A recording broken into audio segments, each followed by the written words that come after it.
Yo, what's up guys, it's Carl Brock here. Today I'm going to show you how to put together your Bitemount plus Floaty for the new GoPro so you can get your best POV vision ever. Check it out.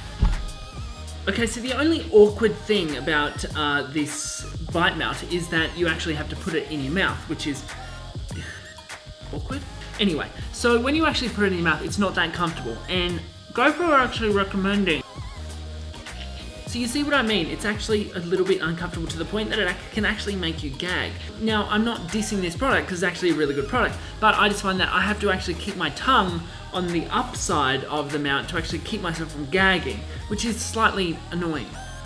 What I mean is GoPro actually saying, recommending that we hold the GoPro like this in our mouth so that it doesn't actually smash you in the face or get in the way of your vision, which makes sense. But that means the GoPro is upside down. So first off, we actually need to look at the settings of the GoPro.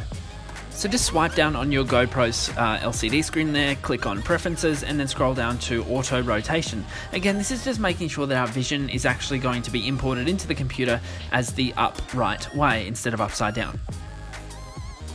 Once that's all checked, sweet.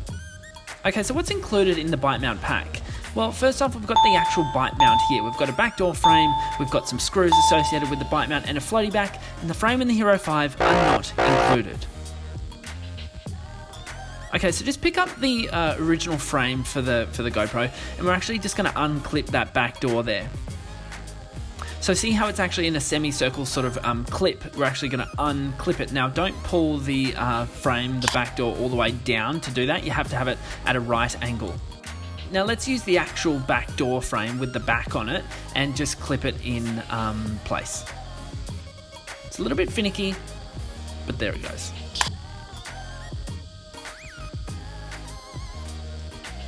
Okay, so the GoPro just slides in there, obviously facing forward, and you can clip the back on quite easily.